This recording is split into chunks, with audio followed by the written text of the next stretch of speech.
I am at the Dandenong Botanical Gardens.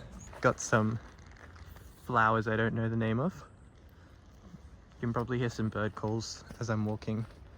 I'm not entirely sure what area of the garden I'm in. I've been walking around for a few minutes. I went to see the cherry blossom grove. Unfortunately, they were not in season, so it was just kind of trees with green leaves. But like, look how sick this place is. But yeah, this place is really beautiful. It's got a lot of ground, but I'm not going through all of it. There's so many really pretty flowers. Like these red ones are kind of like everywhere, far over that way. And they're really pretty. I like the color red. Red's my favorite color. That's why I like red flowers.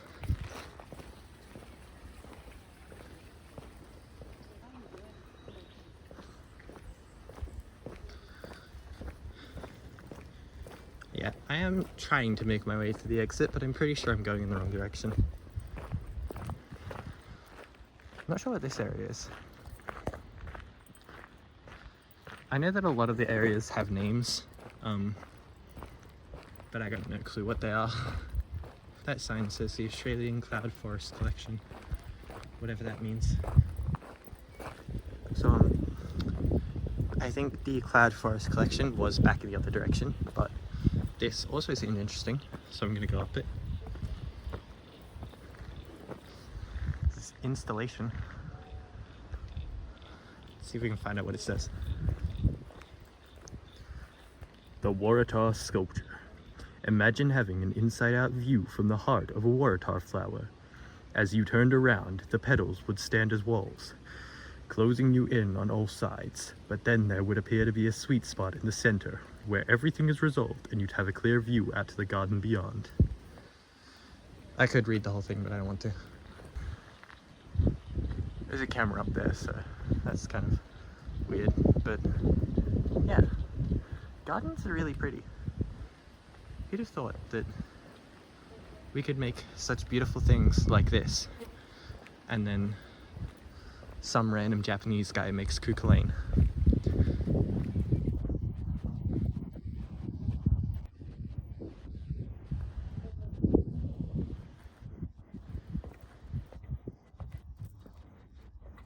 Rare plants. We got 2 key weapons in battle to save our race. Our rare and endangered plants from extinction. The first is to protect their habitat in the wild, and the second is to have a backup strategy in place by growing them as ornamental plants. There's more signs. Design. I think that's the area over there. Oh, there's people there. Maybe there's usually a waterfall. Look, there's a QR code if you want to scan it. Existing swale and existing watercourse. I don't know what those things mean. There you go, another QR code for anyone interested. I don't know if they're scannable. I think they are.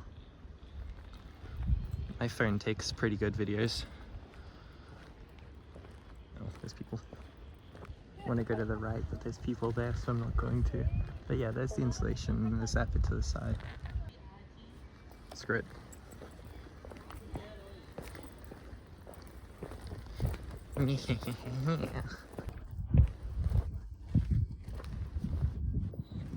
Yeah, so I'm pretty sure this bit that I'm about to turn into is the Cloud Forest Garden that I mentioned earlier.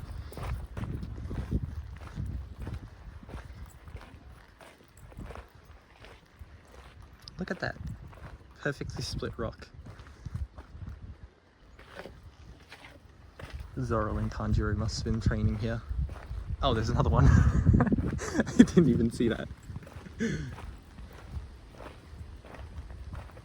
A gift for the future. Simon Begg was an Australian Rhododendron Society ARS member who saw the need for a proper scientific collection, study and conservation of our native rhododendrons. That's a rhododendron, if you're not aware. I'm pretty sure that's also rhododendrons. There is a lot of them, I'm pretty sure, I think. I could be wrong. I am quite often wrong. Looks like these might also be growing into rhododendrons by this sign.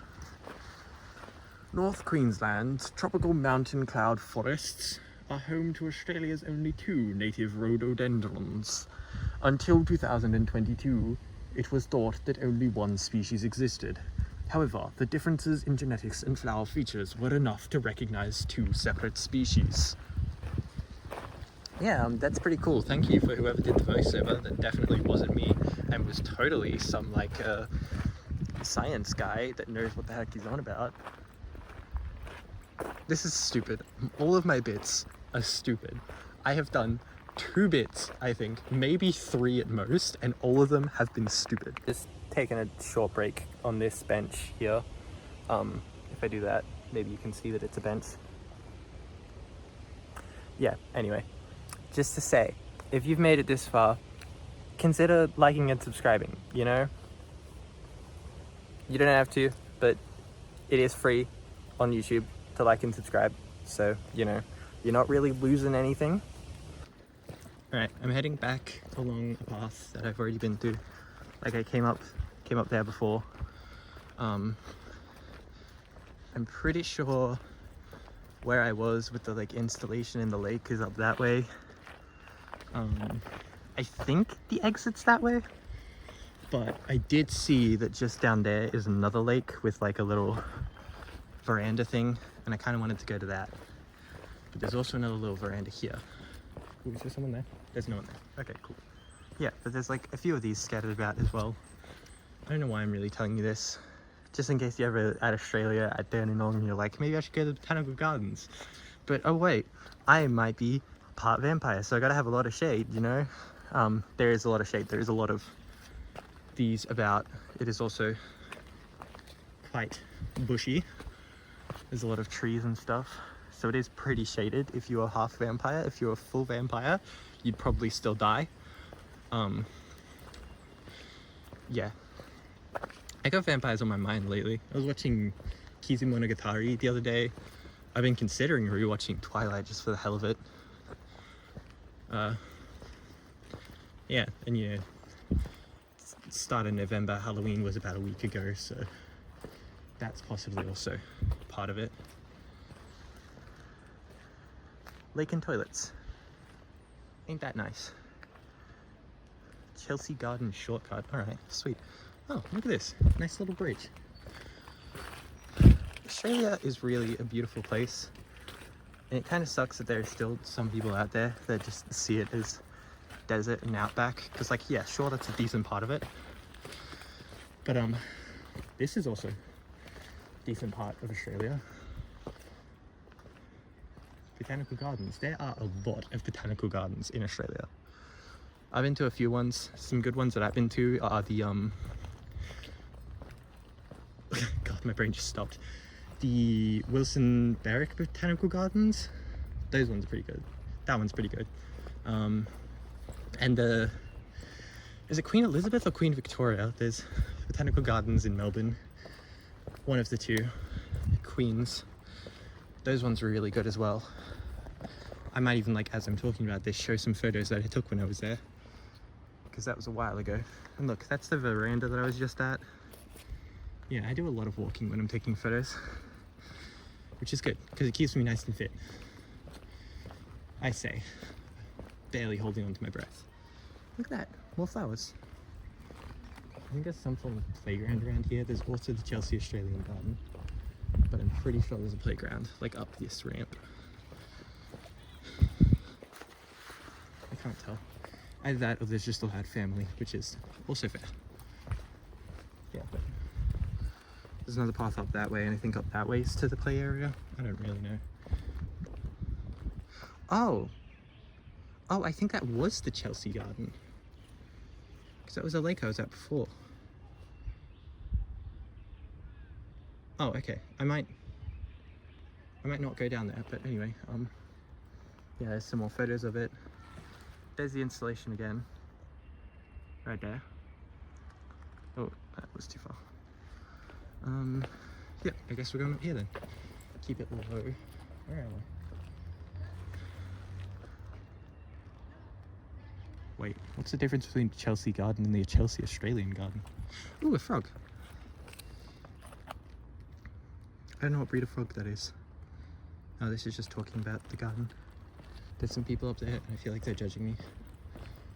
But that could just be massive amounts of anxiety.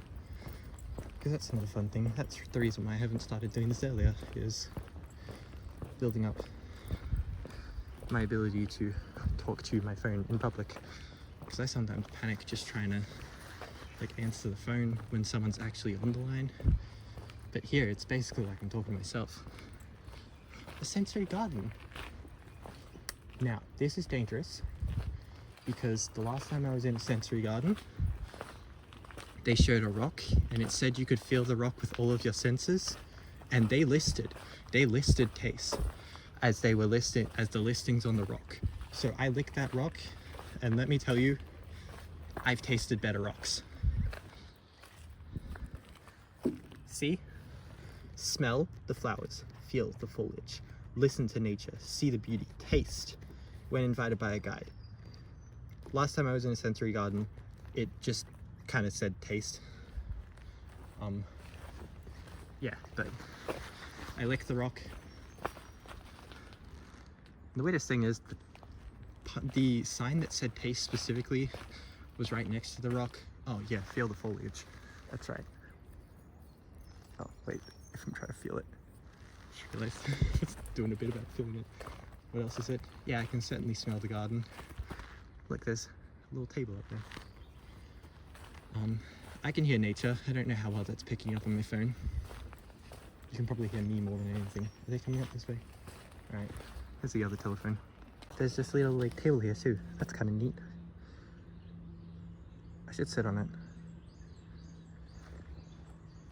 There's so many people here. I'm gonna come back to that and I'll sit on it when there's so much people, because I don't want to get stared at recording myself. This is really interesting. This kind of area here is called the Kurume Bowl. Yeah, you can just kind of see it on the sign right there. Kurume, Karoom. I don't know what it is. I don't know what language it's in. I don't know if it's like a Aboriginal dialect or if it's Japanese or something. I don't know what it means. I'll look it up later and then add something to the screen. But yeah, I'm going back up here. I want to sit on the rock. I'm doing it. I'm sitting on the rock. You can't stop me. The government would try to stop me, but they couldn't stop me. I'm sitting on this. Yeah, I'm gonna sit there.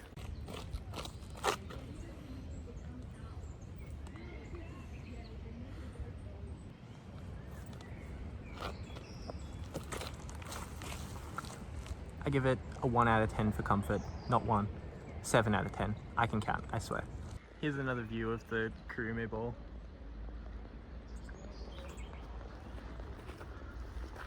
I'm curious what that means. These are the steps, and I think I'm almost home free. Well, not home free, but almost out of the garden. I think I just made eye contact with that person. Oh, I feel so bad. But yeah, the exit to the garden's just up to the left. Just here. Just up to my right is like a coffee shop. Because that's something you gotta have in Australia. Especially around Melbourne. Because there's a coffee shop, there's the main area.